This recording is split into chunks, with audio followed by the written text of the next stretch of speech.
created this video as a part 2 of Workshopping a training plan video, the one that I posted a couple of months ago, because things started to go downhill after I posted the video. And I think it's important to share our struggles as well as our successes.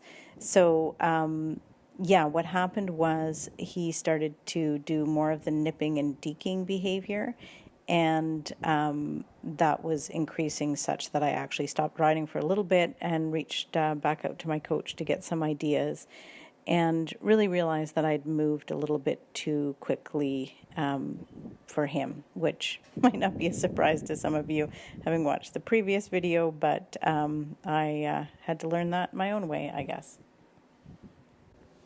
One of the questions that I did send to my coach was about just what riding looks like from an R positive perspective.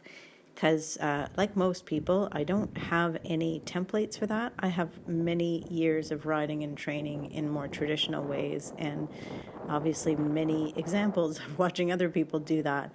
But I didn't really have any template for what riding training looks like with positive reinforcement.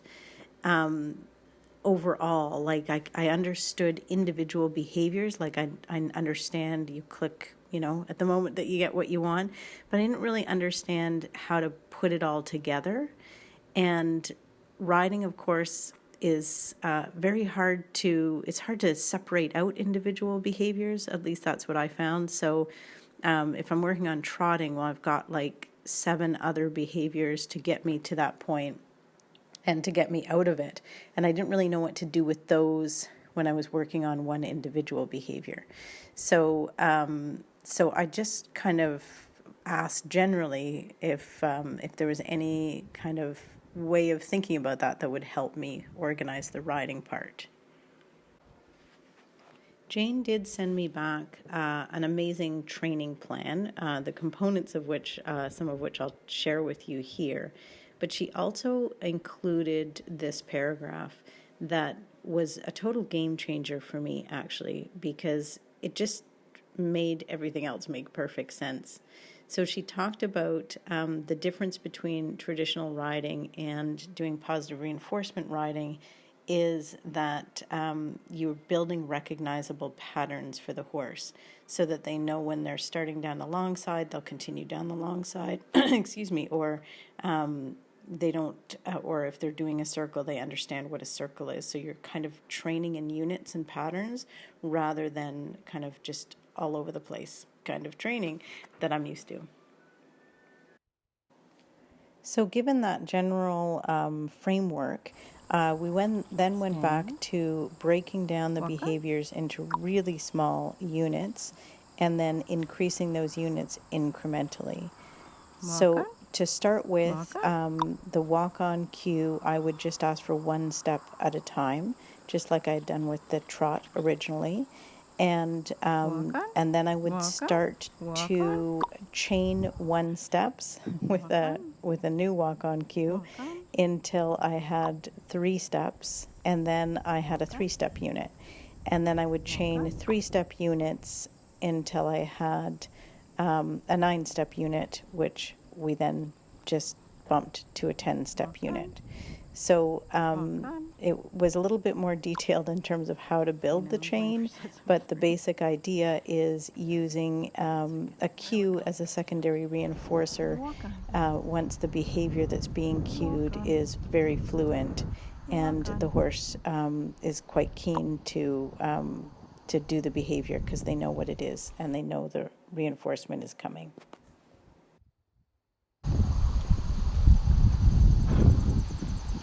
Walk on. Really good. Something that became immediately apparent as I started with the walk-on was that I needed to simultaneously train a stand or wait. And that is not a default behavior with Tornado. He's quite a go-y guy, and he just tends to march off. So I did also train at the same time a stand, and tried to get that into a default, which by the last couple of rides he has defaulted to it, but I will cue it to if I feel like he's not, like he's about to wander off. And he's added in a little putting his head down and kind of a relaxed stand, which I really like and really wanted to build on too.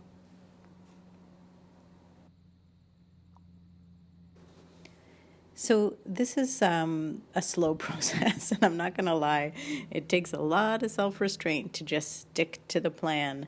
But that is what I did, and I did it over probably 2 months. But some units really were a couple of rides to get, and then I started chaining them.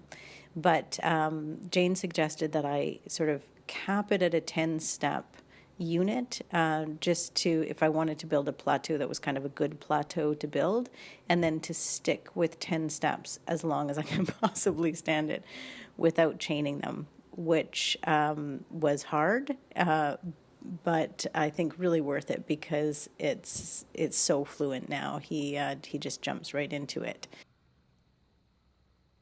6 weeks in and about 17 rides, I am now just at the point of starting to chain some 10-step units. And I've also started to kind of change the context a little bit. So take him out of the regular riding area and even down sort of down a little trail on our property. And that's been really interesting because as soon as the context changed, the behavior did deteriorate a bit.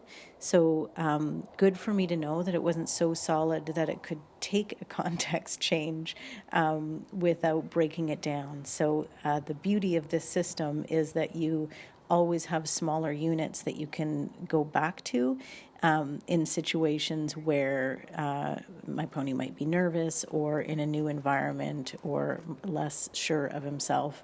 I can break it down to 3-step units or even 1-step units if I have to. So that's a really useful tool to have and behavior to have really fluent. Yeah, good. I realize a video of having your pony walk on for 10 steps is not exactly exciting. So hopefully this, the narration of, at least has helped explain the context and the realization that sometimes training is not that exciting, but building the foundation is super important. Good, buddy.